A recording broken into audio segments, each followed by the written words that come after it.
నమస్కారం I witness news కి స్వాగతం. హెడ్లైన్ చూద్దాం.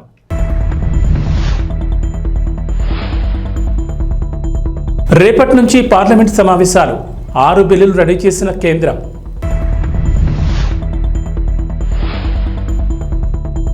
వైజాగ్ స్టీల్ ప్లాంట్ ప్రైవేటీకరణ ఎట్టి పరిస్థితుల్లో జరగదు, కేంద్ర మంత్రి కీలక వ్యాఖ్యలు.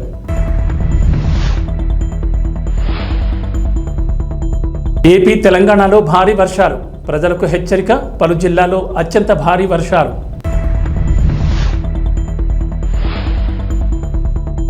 మూసీ ప్రక్షాళనతో హైదరాబాద్కు మరింత శోభ, 1.5 లక్షల కోట్లతో పనులు రేవంత్ రెడ్డి.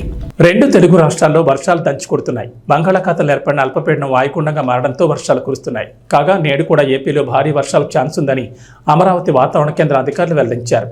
అల్పపీడనం ప్రభావంతో ఉత్తర కోస్తా జిల్లాల్లో విస్తారంగా వర్షాలు కురుస్తాయన్నారు. అల్పపీడనం ప్రస్తుతం వాయువు దిశగా పయనించి పూరీ సమీపంలో తీరం దాటే అవకాశం ఉందని అంచనా వేసింది.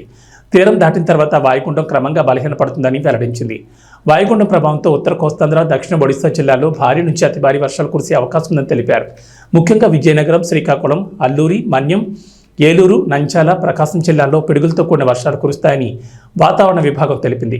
ముఖ్యంగా నేడు ఉత్తర తెలంగాణలో విస్తారంగా వర్షాలు కురుస్తాయని అంటున్నారు. నిర్మల్, ఆసిఫాబాద్, మంచిర్యాల, పెద్దపల్లి, జగిత్యాల, భూపాలపల్లి, ములుగు, కొత్తగూడెం, ఖమ్మం, మహబూబాబాద్, వరంగల్, హనుమకొండ, కరీంనగర్ జిల్లాల్లో అత్యంత భారీ వర్షాలకు ఛాన్స్ ఉందని చెప్పారు. ఈ మేరకు ఆయా జిల్లాలకు రెడ్ అలర్ట్ జారీ చేశారు. సిరిసిల్ల, ఆదిలాబాద్, మహబూబ్నగర్, మెదక్, నారాయణపేట్, సంగారెడ్డి, వికారాబాద్ జిల్లాలో భారీ వర్షాలు కురుస్తాయని అన్నారు. ఈ మేరకు ఆయా జిల్లాలకు ఎల్లో అలర్ట్ జారీ చేశారు. నేడు హైదరాబాద్లోనూ వర్షం కురిసే ఛాన్స్ ఉందని వాతావరణ శాఖ అంచనా వేస్తోంది. ప్రజలు అవసరమైతేనే బయటకు వెళ్లాలని అధికారులు సూచించారు. ఇక శనివారం రాష్ట్రమంతా ముసురు కురిసింది. శుక్రవారం సాయంత్రం నుంచి శనివారం అర్ధరాత్రి వరకు తేలికపాటి జల్లులు కురుస్తూనే ఉన్నాయి.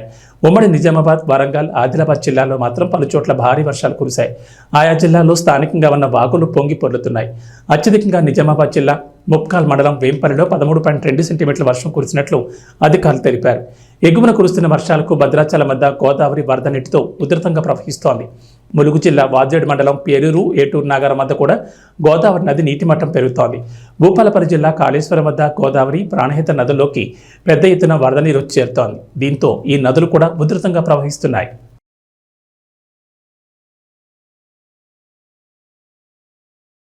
సోమవారం నుంచి పార్లమెంటు వర్షాకాల సమావేశాలు ప్రారంభం కానున్నాయి. ఈ క్రమంలోనే అధికార విపక్షాలు అస్త్రశస్త్రాలతో సిద్ధమవుతున్నాయి. మంగళవారం కేంద్ర ప్రభుత్వం పార్లమెంట్లో బడ్జెట్ ప్రవేశపెట్టనుంది. ఇక ఈ సమావేశాల్లోనే 6 బిల్లులను ఆమోదం పొందేందుకు అధికార ఎన్డీఏ కూటమి తీవ్ర ప్రయత్నాలు చేస్తోంది. మరోవైపు పార్లమెంటు వర్షాకాల సమావేశాల సందర్భంగా లోక్సభలో ప్రతిపక్ష నేతగా ఉన్న రాహుల్ గాంధీకి ఎడిటర్స్ గిల్డ్ లేఖ రాసింది. మార్చిలో మధ్యంతర బడ్జెట్ను ప్రవేశపెట్టిన నరేంద్ర మోడీ నేతృత్వంలోని ఎన్డీఏ సర్కార్ పూర్తిస్థాయి బడ్జెట్ను పెట్టేందుకు రంగం సిద్ధం చేసుకుంది. ఈ క్రమంలోనే రేపటి నుంచి పార్లమెంటు వర్షాకాల సమావేశాలు మొదలు కానున్నాయి. ఈ నెల 23వ తేదీన కేంద్ర ఆర్థిక శాఖ మంత్రి నిర్మలా సీతారామన్ బడ్జెట్ను ప్రవేశపెట్టనున్నారు. మరోవైపు 6 బిల్లులు ప్రవేశపెట్టేందుకు కేంద్రం ప్రభుత్వం సిద్ధమైంది. ఇక ఈ పార్లమెంట్ వర్షాకాల సమావేశాలు ప్రభుత్వాన్ని ఇరుకున పెట్టేందుకు ప్రతిపక్ష ఇండియా కూటమి కూడా సిద్ధంగా ఉంది. ఈ పార్లమెంట్ వర్షాకాల సమావేశాలు ఆగస్టు 12వ తేదీ వరకు కొనసాగనున్నాయి. ఇటీవల దేశవ్యాప్తంగా తీవ్ర సంచలనంగా మారిన నీట్ పేపర్ లీకేజ్, వరుస రైలు ప్రమాదాలు, ఇతర అంశాలపై నరేంద్ర మోడీ సర్కార్ని ఎండగట్టేందుకు ప్రతిపక్షం రెడీ అయింది. ప్రభుత్వ రంగ బ్యాంకుల్లో ప్రభుత్వ వాటాను 51% కన్నా తక్కువగా తగ్గించుకుని నరేంద్ర మోడీ ప్రభుత్వం చేస్తున్న ప్రయత్నాలను అడ్డుకుంటామని కాంగ్రెస్ పార్టీ సీనియర్ నేత జైరాం రమేష్ ఇప్పటికే స్పష్టం చేశారు. ఈ క్రమంలోనే కాంగ్రెస్ పార్టీ అగ్రనేత, లోక్సభలో ప్రతిపక్ష నాయకుడు అయిన రాహుల్ గాంధీకి పలు అంశాలను పార్లమెంట్లో ప్రస్తావించాలని ఎడిటర్ గిల్డ్ విజ్ఞప్తి చేసింది. మరోవైపు పార్లమెంటు కార్యకలాపాలు సజావుగా నిర్వహించుకునేందుకు రాజ్యసభలో సభ్యులు పాటించాల్సిన మార్గదర్శకాలపై బులెటిన్ విడుదలైంది. సభాధ్యక్షుడి రూలింగ్స్ను సభ్యులు ప్రత్యక్షంగాని పరోక్షంగా కానీ పార్లమెంట్ లోపల బయట విమర్శించకూడదని అందులో వెల్లడించింది. ఇక సభ లోపల వందే మాత్రం, జై హింద్ వంటి నినాదాలు ఇవ్వరాదని, ప్లకార్డులు కూడా ప్రదర్శించరాదని స్పష్టం చేసింది. రాజ్యసభలో ప్రవేశించేటప్పుడు, బయటికి వెళ్లేటప్పుడు ప్రతి సభ్యుడు అధ్యక్ష స్థానానికి తలవంచి అభివాదం చేయాలంటూ రాజ్యసభ సభ్యుల కోసం రూపొందించిన హ్యాండ్ బుక్లోని నిబంధనలను మరోసారి గుర్తు చేసింది. ఏపీలో రాజకీయం వేడెక్కుతోంది. టీడీపీ కూటమి ప్రభుత్వంలో ఏపీలో శాంతి భద్రతలు క్షీణించాయంటూ మాజీ సీఎం వైఎస్ జగన్ ఆరోపించారు. ఏపీలో ఆటవిక పాలన సాగుతోందన్న వైఎస్ జగన్ ఈ అంశం మీద ఢిల్లీలో జూలై 24న ధర్నా చేరున్నట్లు ప్రకటించారు. అయితే ఈ విషయాన్ని ఏపీ సీఎం, టీడీపీ అధినేత చంద్రబాబు నాయుడు లైట్ తీసుకున్నట్టు తెలుస్తోంది. శనివారం జరిగిన టీడీపీ పార్లమెంటరీ పార్టీ సమావేశంలో వైఎస్ జగన్ ఢిల్లీ ధర్నా అంశం ప్రస్తావనకు రాగా చంద్రబాబు దాన్ని పట్టించుకోవాల్సిన పని లేదని అన్నట్లు సమాచారం. జూలై 22 నుంచి పార్లమెంట్ సమావేశాలు ప్రారంభం కానున్నాయి. ఈ నేపథ్యంలో పార్లమెంట్లో అనుసరించాల్సిన వ్యూహంపై టీడీపీ అధినేత సీఎం చంద్రబాబు నాయుడు టీడీపీ ఎంపీలతో చర్చించారు. సీఎం చంద్రబాబు అధ్యక్షతన టీడీపీ పార్లమెంటరీ పార్టీ సమావేశం శనివారం జరిగింది. ఈ సమావేశంలో పార్లమెంట్లో అనుసరించాల్సిన వ్యూహంపై చంద్రబాబు ఎంపీలకు దిశానిర్దేశం చేశారు. ఆంధ్రప్రదేశ్ అభివృద్ధి ప్రధాన ఎజెండాగా పనిచేయాలని ఎంపీలకు సూచించారు. కేంద్రం నుంచి రాష్ట్రానికి వీలైన నిధులు రాబట్టాలని సూచించారు. అవసరమైతే ఇందుకు మంత్రుల సహకారం తీసుకోవాలన్నారు. వివిధ శాఖలకు సంబంధించిన సమాచారం మంత్రుల నుంచి తీసుకుని కేంద్ర ప్రభుత్వంతో సంప్రదింపులు జరపాలని చంద్రబాబు ఎంపీలకు సూచించారు. అవసరమైతే మంత్రులకు కూడా ఢిల్లీకి తీసుకువెళ్లాలని చెప్పారు. ఇదే సమయంలో జూలై 24న వైఎస్ జగన్ ఢిల్లీ ధర్నా అంశం పార్లమెంటరీ పార్టీ సమావేశంలో చర్చకు వచ్చినట్లు తెలిసింది. అయితే దీనిపై చంద్రబాబు ఆసక్తికర వ్యాఖ్యలు చేసినట్లు సమాచారం. ఎంపీలు అమరావతి, పోలవరం ప్రాజెక్టులకు కేంద్రం నుంచి రావాల్సిన సహకారం, నిధులపై దృష్టి పెట్టాలని చంద్రబాబు సూచించినట్లు తెలిసింది. వైఎస్ జగన్ వైసీపీ గురించి ఆలోచన చేయాల్సిన అవసరం లేదని చంద్రబాబు ఎంపీలతో అన్నట్లు సమాచారం. వైఎస్ జగన్ గురించి ఆలోచించే ఒక్క క్షణం సమయాన్ని కూడా రాష్ట్రం కోసం ఆలోచించాలని ఓ మంత్రి సమావేశంలో అభిప్రాయమైనట్లు సమాచారం. అయితే వైఎస్ జగన్ ఢిల్లీలో ఏం చేస్తారనేది ముఖ్యం కాదని, మనం ఏం చేయాలనేది ముఖ్యమని చంద్రబాబు ఎంపీలతో అన్నట్లు తెలిసింది. వైఎస్ జగన్ ధర్నాను పట్టించుకోవాల్సిన పని లేదని చంద్రబాబు చెప్పినట్లు సమాచారం. అయితే ఏపీలో శాంతి భద్రతలు క్షీణించాయని మాజీ సీఎం వైఎస్ జగన్ ఆరోపిస్తున్నారు. వినుకొండలో హత్యకు గురైన రషీద్ కుటుంబ సభ్యులను శుక్రవారం వైఎస్ జగన్ పరామర్శించారు. అండగా ఉంటామని ధైర్యం చెప్పారు. ఏపీలో టీడీపీ కూటమి ప్రభుత్వం అధికారంలోకి వచ్చాక రాజకీయ ప్రేరేపిత దాడులు పెరిగాయన్న వైఎస్ జగన్ ఈ విషయాన్ని కేంద్రం దృష్టికి తీసుకువెళ్తామని అన్నారు. అందులో భాగంగా జూలై 24న ఢిల్లీలో వైసీపీ ఎంపీలు, ఎమ్మెల్యేలు, ఎమ్మెల్సీలతో కలిసి ధర్నా చేయనున్నట్లు జగన్ ప్రకటించారు. అనంతరం రాష్ట్రపతి, ప్రధానమంత్రి నరేంద్ర మోడీని కలిసి ఏపీలో రాష్ట్రపతి పాలనకు డిమాండ్ చేస్తామని వైఎస్ జగన్ తెలిపారు. డిప్యూటీ సీఎం పవన్ కళ్యాణ్ అనుకున్న సాధించారు. అధికారంలోకి వచ్చినప్పటి నుంచి కేరళ కేడర్కు చెందిన యువ ఐఏఎస్ అధికారి ఎం కృష్ణ తేజను డిప్యూటేషన్ మీద ఆంధ్రప్రదేశ్ రప్పించాలని పట్టుదలగా ఉన్న జనసేన కోరిక నెరవేరింది. తాజాగా ఆంధ్రప్రదేశ్ ప్రభుత్వం మరోసారి భారీగా ఐఏఎస్ల బదిలీ చేపట్టింది. ఏకంగా 62 మంది ఐఏఎస్ అధికారులకు స్థానచలనం కలిగింది. ఇందులో ఐఏఎస్ కృష్ణ తేజకు పంచాయతీరాజ్ గ్రామీణాభివృద్ధి శాఖ డైరెక్టర్గా బాధ్యతలు అప్పగించారు. ఆంధ్రప్రదేశ్లో భారీగా ఐఏఎస్లు ట్రాన్స్ఫర్లు చోటు చేసుకున్నాయి. ఒకేసారి 62 మంది ఐఏఎస్ అధికారులను ఏపీ ప్రభుత్వం బదిలీ చేస్తూ నిర్ణయం తీసుకుంది. ఈ మేరకు ఐఏఎస్ల బదిలీపై శనివారం రాత్రి ఆంధ్రప్రదేశ్ ప్రభుత్వ ప్రధాన కార్యదర్శి నీరబ్ కుమార్ ప్రసాద్ ఉత్తర్వులు జారీ చేశారు. కేరళ కేడర్లో పనిచేస్తున్న ఏపీకి చెందిన యువ ఐఏఎస్ ఎం కృష్ణ తేజను డిప్యూటీ సీఎం పవన్ కళ్యాణ్ ప్రత్యేక విజ్ఞప్తితో డిప్యూటేషన్ మీద సొంత రాష్ట్రానికి రప్పించారు. ఐఏఎస్ కృష్ణ తేజను పంచాయతీరాజ్ గ్రామీణాభివృద్ధి శాఖ డైరెక్టర్గా ఏపీ ప్రభుత్వం నియమించింది. ఇక స్టాంపులు, రిజర్వేషన్ల శాఖ ఐజీ కమిషనర్గా ఎంవి శేషగిరిరావు నియమితులయ్యారు. గుంటూరులోని పల్పాడు, చిలకలూరుపేటకు చెందిన మైలవరపు కృష్ణ తేజ 2014 సివిల్స్ పరీక్షలో 66వ ర్యాంక్ సాధించారు. ఐఏఎస్లో చేరి తర్వాత వెనుకబడిన తరగతుల అభ్యున్నతి, మహిళా సాధికారత, నాణ్యమైన విద్య వంటి అంశాలపై దృష్టి సారించారు. 2018లో కేరళ వరదల సమయంలో అలెప్పి జిల్లా సబ్ కలెక్టర్గా ఉన్న కృష్ణతేజ 2.50 లక్షల మందిని సురక్షిత ప్రాంతాలకు తరలించారు. అలాగే సరస్సును ఆక్రమించి నిర్మించిన 54 ఖరీదైన విల్లాలను నేలమట్టం చేయించారు. దీంతో ఒక్కసారిగా ఐఏఎస్ కృష్ణతేజ దేశవ్యాప్తంగా ఫేమస్ అయ్యారు. అయితే ఏపీలో కొత్త ప్రభుత్వం కొలువుదీరిన తర్వాత ఎలా అయినా ఆయనను రాష్ట్రానికి రప్పించాలని భావించిన డిప్యూటీ సీఎం పవన్ కళ్యాణ్ కేంద్ర ప్రభుత్వానికి రిక్వెస్ట్ చేయగా తాజాగా అది నెరవేరింది. ఏపీలో భారీగా ఐఏఎస్ ఆఫీసర్ల బదిలీ జరిగాయి. ప్రభుత్వ యంత్రాంగం మీద పట్టు పెంచుకునే క్రమంలో ఇప్పటికే పలుసార్లు ఐపీఎస్, ఐఏఎస్ల అధికారులను టీడీపీ ప్రభుత్వం బదిలీ చేసింది. అయితే తాజాగా ఏకంగా 62 మంది ఐఏఎస్ అధికారులను బదిలీ చేశారు. టీడీపీ కూటమి ప్రభుత్వం ఏర్పడిన తర్వాత తొలిసారిగా ఇంతమందిని బదిలీ చేయడం ఇదే తొలిసారి. బదిలీలపై కొన్ని రోజులుగా కసరత్తు చేసిన చంద్రబాబు ఈ మేరకు వీరిని బదిలీ చేస్తూ నిర్ణయం తీసుకున్నారు. బదిలీలపై ఏపీ ప్రభుత్వ ప్రధాన కార్యదర్శి నీరబ్ కుమార్ ప్రసాద్ ఈ మేరకు ఉత్తర్వులు జారీ చేశారు. ఏపీలో మరోసారి ఐఏఎస్ అధికారుల బదిలీ జరిగాయి. టీడీపీ కూటమి ప్రభుత్వం అధికారంలోకి వచ్చినట్టు నుంచి ఇప్పటి వరకు పలువురు ఐపీఎస్, ఐఏఎస్ అధికారులను బదిలీ చేశారు. తాజాగా మరోసారి ఏపీలో భారీగా ఐఏఎస్ అధికారుల బదిలీలు చోటు చేసుకున్నాయి. 62 మంది ఐఏఎస్ అధికారులను బదిలీ చేశారు. ఈ మేరకు ప్రభుత్వ ప్రధాన కార్యదర్శి నీరబ్ కుమార్ ప్రసాద్ శనివారం ఉత్తర్వులు జారీ చేశారు. కూటమి ప్రభుత్వం ఏర్పడిన తర్వాత ఈ స్థాయిలో బదిలీ జరగడం ఇదే తొలిసారి. కాగా బదిలీలపై గత కొన్ని రోజులుగా సీఎం చంద్రబాబు కసరత్తు చేసినట్లు తెలిసింది. మైనార్టీ సంక్షేమ శాఖ కమిషనర్గా సిహెచ్ శ్రీదత్తును బదిలీ చేశారు. అలాగే మైనార్టీ ఫైనాన్స్ కార్పొరేషన్ అదనపు బాధ్యతలు కూడా ఆయనకు అప్పగించారు. హ్యాండ్లూమ్స్, టెక్స్టైల్ శాఖ కమిషనర్గా రేఖారాణిని బదిలీ చేశారు. స్టాంపులు, రిజిస్ట్రేషన్ల శాఖ ఐజీ కమిషనర్గా ఎంవి శేషగిరిని నియమించారు. ప్రజారోగ్యం, కుటుంబ సంక్షేమ శాఖ డైరెక్టర్గా చేవూరి అరుణకిరణ్ను బదిలీ చేశారు. సెర్ప్ సీఈఓ వీరపాండ్యన్ను నియమించారు. మల్లికార్జున్ను బీసీ సంక్షేమ శాఖ డైరెక్టర్గా బదిలీ చేశారు. అలాగే భూ సర్వే, సెటిల్మెంట్ల డైరెక్టర్గా శ్రీకేష్ బాలాజీరావును ఏపీ ప్రభుత్వం నియమించింది. పౌర సరఫరాల శాఖ ఎండీగా గిరీషాను, సాంఘిక సంక్షేమ శాఖ కార్యదర్శిగా ప్రసన్న వెంకటేష్ను నియమించారు. వీరితో పాటుగా మొత్తం 62 మంది ఐఏఎస్ అధికారులను ఏపీ ప్రభుత్వం బదిలీ చేసింది. పాలనలో ప్రక్షాళన తీసుకొచ్చే దిశగా అధికార యంత్రాంగంలో మార్పులు చేస్తోంది టీడీపీ కూటమి ప్రభుత్వం. అందులో భాగంగానే ఈ స్థాయిలో ఐఏఎస్ అధికారులను బదిలీ చేశారు. వైజాగ్ స్టీల్ ప్లాంట్ ప్రైవేటీకరణపై కేంద్ర పౌర విమానయాన శాఖ మంత్రి కింజరపు రామ్మోహన్ నాయుడు కీలక వ్యాఖ్యలు చేశారు. ఎట్టి పరిస్థితుల్లోనూ ప్రైవేటీకరణ జరగదని రామ్మోహన్ నాయుడు స్పష్టం చేశారు. టీడీపీ పార్లమెంటరీ పార్టీ సమావేశం తర్వాత విలేకరులతో మాట్లాడిన రామ్మోహన్ నాయుడు పార్లమెంట్ సమావేశాల్లో టీడీపీ అనుసరించే వ్యూహంపై చర్చించినట్లు చెప్పారు. అలాగే ఈసారి కేంద్రం ప్రవేశపెట్టే బడ్జెట్లో ఆంధ్రప్రదేశ్ న్యాయం జరుగుతుందని కేంద్ర మంత్రి విశ్వాసం వ్యక్తం చేశారు. ఏపీ రాజకీయాల్లో ప్రధానంగా వినిపించే పేర్లు Amaravati, Polavaram, Visakha railway zone, Vizag steel plant, ప్రత్యేక హోదా. ఈ అంశాలు ఏపీ రాజకీయాల్లో ఎప్పుడు నానుతూనే ఉంటాయి. ఎందుకంటే రాజకీయంగానే కాదు, రాష్ట్ర అభివృద్ధిలోనూ ఈ అంశాలు అత్యంత కీలకం. అయితే ఏపీలో కేంద్రంలో ఎన్డీఏ కూటమి అధికారంలోకి రావడంతో వైజాగ్ స్టీల్ ప్లాంట్ ప్రైవేటీకరణ అవుతుందని ఉత్తరాంధ్ర వాసులతో పాటుగా రాష్ట్ర ప్రజలు కూడా నమ్మకం పెట్టుకున్నారు. ఈ నేపథ్యంలోనే విశాఖ స్టీల్ ప్లాంట్ గురించి కేంద్ర మంత్రి రామ్మోహన్ నాయుడు కీలక వ్యాఖ్యలు చేశారు. సీఎం చంద్రబాబు నాయుడు అధ్యక్షతన టీడీపీ పార్లమెంటరీ పార్టీ సమావేశం జరిగింది. ఈ సమావేశంలో కేంద్ర పౌర విమానయాన శాఖ మంత్రిగా ఉన్న రామ్మోహన్ నాయుడు పాల్గొన్నారు. అనంతరం మీడియాతో మాట్లాడిన కింజరపు రామ్మోహన్ నాయుడు వైజాగ్ స్టీల్ ప్లాంట్పై కీలక ప్రకటన చేశారు. వైజాగ్ స్టీల్ ప్లాంట్ ప్రైవేటీకరణ ఎట్టి పరిస్థితుల్లోనూ జరగదని కేంద్ర మంత్రి రామ్మోహన్ నాయుడు స్పష్టం చేశారు. అలాగే విశాఖపట్నం రైల్వే జోన్కు సంబంధించి భూమి విషయంలో ఉన్న సమస్యను పరిష్కరించే ప్రయత్నాల్లో ఉన్నట్లు రామ్మోహన్ నాయుడు చెప్పారు. ఈసారి కేంద్ర ప్రభుత్వం ప్రవేశపెట్టే బడ్జెట్లో ఏపీకి న్యాయం జరుగుతుందని రామ్మోహన్ నాయుడు విశ్వాసం వ్యక్తం చేశారు. ఏపీ ఆర్థిక పరిస్థితి గురించి కేంద్రానికి వివరించామని, బడ్జెట్లో న్యాయం జరుగుతుందని నమ్మకం ఉందని అన్నారు. అలాగే వివిధ కేంద్ర ప్రభుత్వ పథకాల కింద ఏపీకి నిధులు తీసుకొచ్చే ప్రయత్నం చేస్తున్నట్లు తెలిపారు. అలాగే వెనుకబడిన జిల్లాలకు ఇవ్వాల్సిన మ్యాచింగ్ గ్రాంట్ విషయంలోనూ కేంద్రాన్ని వెసులుబాటు కోరతామని రామ్మోహన్ నాయుడు చెప్పారు. ఈ క్రమంలోనే శనివారం జరిగిన పార్లమెంటరీ పార్టీ సమావేశంలో సీఎం చంద్రబాబు ఎంపీలకు దిశానిర్దేశం చేశారు. అమరావతి, పోలవరం ప్రాజెక్టులకు సహకారంతో పాటుగా పెద్ద మొత్తంలో నిధులు వచ్చేలా కృషి చేయాలని టీడీపీ ఎంపీలకు సూచించారు. ఈ కొత్త పద్ధతి ఏంటంటే ఎంపీలందరికీ రాష్ట్రంలో ఉన్నటువంటి ఒక డిపార్ట్మెంటు, మినిస్ట్రీస్ పరంగా ఒక డిపార్ట్మెంటు, అలాగే కేంద్ర పరంగా ఉన్నటువంటి మినిస్ట్రీస్ ఒక డిపార్ట్మెంట్ అటాచ్ చేసి వాళ్ళిద్దరి మధ్యలో, రాష్ట్రానికి కేంద్రానికి మధ్యలో వారధిగా ఎంపీలని ఈరోజు అదనంగా ఒక బాధ్యత ముఖ్యమంత్రి వర్యులు మాకు అప్పచెప్పడం జరిగింది. స్వచ్ఛందంగా పదవి విరమణ చేసిన ఆర్టీసీ ఉద్యోగులకు సర్కార్ శుభవార్త వినిపించింది. వారికి కూడా retired employees medical facility scheme ప్రయోజనాలు వర్తించనున్నాయని ప్రకటించింది. ఈ మేరకు నిబంధనలను మార్పులు చేస్తూ సర్క్యులర్ను మంత్రి పొన్నం ప్రభాకర్ విడుదల చేశారు.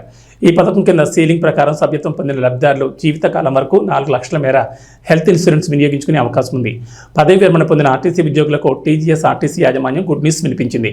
స్వచ్ఛందంగా పదవి విరమణ పొందిన ఆర్టీసీ ఉద్యోగులకు కూడా retired employees medical facility scheme కింద లభించే ప్రయోజనాలను సంస్థ వర్తింపజేసింది. గతంలో ఉన్న నిబంధనల్లో పలు మార్పులు చేస్తూ కొత్త సర్క్యులర్ను సంస్థ జారీ చేసింది. ఈ మేరకు మార్పులు చేసిన సర్క్యులర్ను రవాణా శాఖ మంత్రి పొన్నం ప్రభాకర్ విడుదల చేశారు. మెడికల్ కారణాలతో రిటైర్ అయిన సిబ్బందితో పాటు కారుణ్య ఉపాధి పొందని బాధిత జీవిత భాగస్వాములు ఈ స్కీమ్ సభ్యత్వాన్ని పొంది ప్రయోజనాలు పొందనున్నారు. సీలింగ్ ప్రకారం సభ్యత్వం పొందిన లబ్ధిదారులు జీవితకాలం వరకు వైద్య ఖర్చులకు 4 లక్షల వరకు వినియోగించుకునే సదుపాయాన్ని టీజీఎస్ ఆర్టీసీ సంస్థ కల్పించింది. మరోవైపు హైదరాబాద్ తాటాకలోని ఆర్టీసీ ఆసుపత్రిలో నూతనంగా ఏర్పాటు చేసిన సిటీ స్కాన్, ఎంఆర్ఐ, ఆధునిక వైద్య పరీక్షా కేంద్రాలతో పాటు physiotherapy unit, operation theatre complex, ఫార్మసీని మంత్రి పొన్నం ప్రభాకర్ ప్రారంభించారు. అనంతరం తార్నాక ఆర్టీసీ ఆసుపత్రిని ఆయన పరిశీలించారు. చికిత్స కోసం వచ్చిన ఆర్టీసీ సిబ్బందితో ఆయన మాట్లాడారు. తార్నాక ఆర్టీసీ ఆసుపత్రిలో వైద్యులతో మంత్రి సమావేశమయ్యారు. సిబ్బందికి అందిస్తున్న వైద్య సేవల గురించి వారిని అడిగి తెలుసుకున్నారు. ఈ సందర్భంగా మంత్రి మాట్లాడుతూ ఆర్టీసీ సిబ్బందికి వైద్య సేవల విషయంలో ఏమాత్రం రాజీ పడొద్దని, తమ కుటుంబ సభ్యుల్లా భావిస్తూ వైద్య సేవలు అందించాలని డాక్టర్లకు సూచించారు. తార్నాక ఆసుపత్రి ప్రాంగణంలో నూతనంగా ఏర్పాటు చేసిన సిటీ స్కాన్, ఎంఆర్ఐ, ఆధునిక వైద్య పరీక్షా కేంద్రాలతో పాటు physiotherapy unit, operation theatre complex, ఫార్మసీని సదుపాయాలను ఆర్టీసీ సిబ్బంది వినియోగించుకోవాలన్నారు. ప్రస్తుతం దేశానికి రోల్ మోడల్గా టీజీఎస్ ఆర్టీసీ సంస్థ నిలిచిందని సజ్జనార్ వివరించారు. మరోవైపు ఆర్టీసీ సిబ్బంది ఆరోగ్య సంరక్షణకు పెద్దపీట వేస్తూ తార్నాక ఆసుపత్రిని సూపర్ స్పెషాలిటీ సంస్థ మార్చిందని తెలిపారు. ప్రస్తుతం ప్రతిరోజు 1500 మంది ఉద్యోగులు ఓపీ సేవలు వినియోగించుకుంటున్నారని వివరించారు. తెలంగాణ ప్రభుత్వం ఏర్పడ్డ తర్వాత 48 గంటల్లోనే ఆర్టీసీకి సంబంధించి ఒక కార్యక్రమాన్ని ప్రభుత్వం ఇచ్చింది. మహాలక్ష్మి కార్యక్రమం మీద మహిళలందరికీ ఉచితంగా బస్సు ప్రయాణ సౌకర్యం.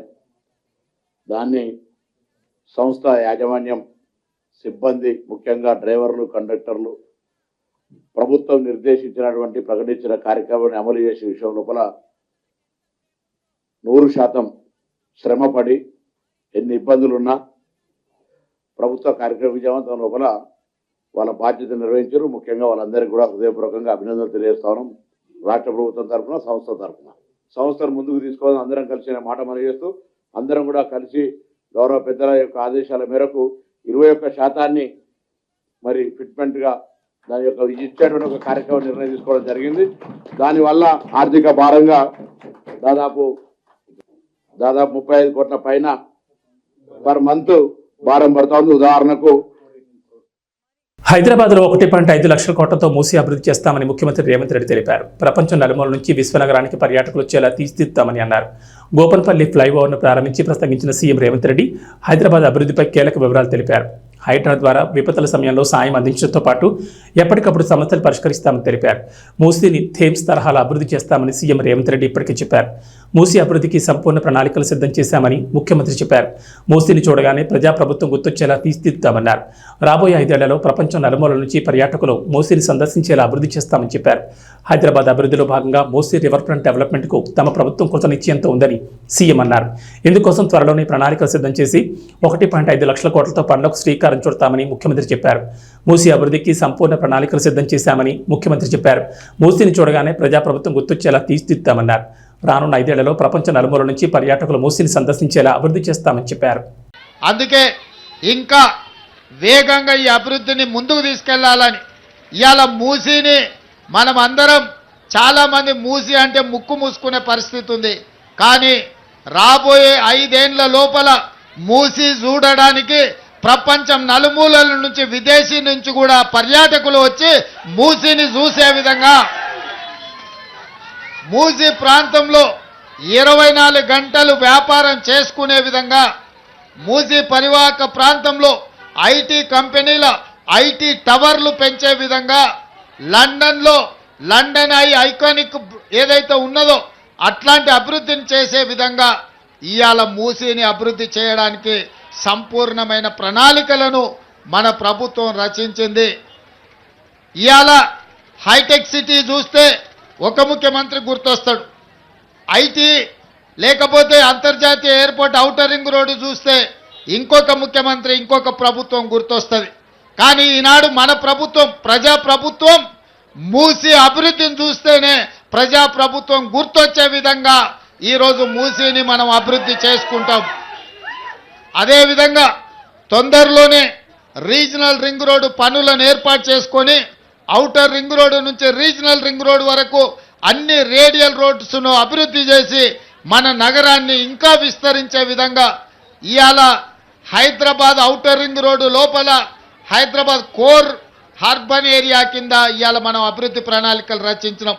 అందుకే ఔటర్ రింగ్ రోడ్డు వరకు ఔటర్ రింగ్ రోడ్డు లోపల ఉన్న హైదరాబాదును కోరు హైదరాబాద్గా నిర్ణయించి దాన్ని మొత్తానికి కబ్జాలను నియంత్రించడానికి ఎక్కడికక్కడ నీళ్లు నిలిచిపోతుంటే తొలగించడానికి ట్రాఫిక్ సమస్యల్ని తగ్గించడానికి హైడ్రా అని ఒక కొత్త సంస్థను ఏర్పాటు చేసినాం.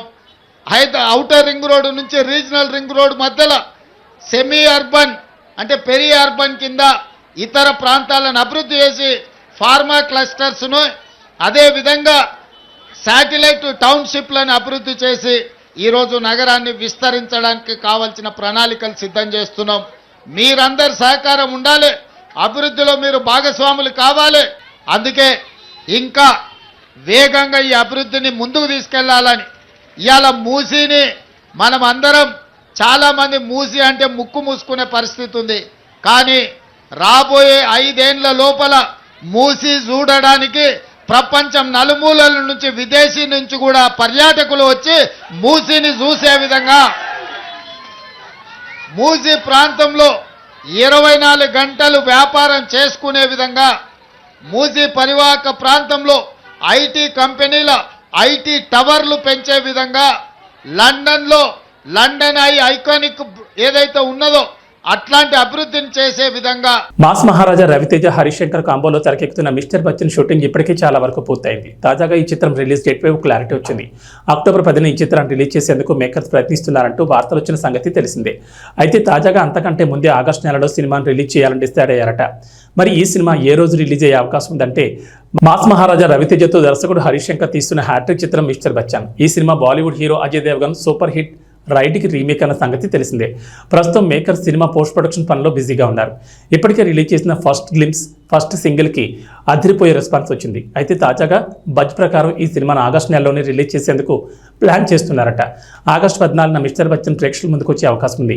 ఎందుకంటే ఇప్పటికే షూటింగ్ దాదాపు పూర్తి కావడం, పోస్ట్ ప్రొడక్షన్ పనులు కూడా శరవేగంగా జరుగుతుండడంతో రిలీజ్ కోసం ఎందుకు వెయిట్ చేయడమని మేకర్స్ భావిస్తున్నారట. నిజానికి అక్టోబర్ 10న ఈ సినిమాను విడుదల చేద్దామని మేకర్స్ ముందుగా అనుకున్నారు. కానీ తాజాగా ఆగస్టులోనే తీసుకొద్దామని డిసైడ్ అయ్యారట. ఒకవేళ మిస్టర్ బచ్చన్ ఆగస్టు 14 రిలీజ్ అయితే 3 బడా సినిమాలతో పోటీ పడాల్సి వస్తుంది. ఆగస్టు 15న పూరి జగన్నాథ్ రామ్ పోతినేని కాంబోలో రూపొందిన డబుల్ స్మార్ట్ రిలీజ్ కాబోతోంది. ఇష్మార్ట్ శంకర్కి ఇది రీమేక్ కావడం విశేషం. ఇక దీంతో పాటు అదే రోజు చియాన్ విక్రమ్ నటించిన తంగలం సినిమా కూడా రాబోతోంది. పీరియాడిక్ యాక్షన్ డ్రామాగా తెరకెక్కిన ఈ చిత్రంపై భారీ అంచనాలున్నాయి. ఇక ఆగస్టు 15న స్ట్రీట్ 2 చిత్రం కూడా రానుంది. ఈ హిందీ సినిమాపై కూడా మంచి అంచనాలే ఉన్నాయి. ఇలా మొత్తం 3 చిత్రాలతో మిస్టర్ బచ్చన్ పోటీ పడే అవకాశం ఉంది. ఏబీ బులెటిన్ విశేషాలు. నమస్కారం.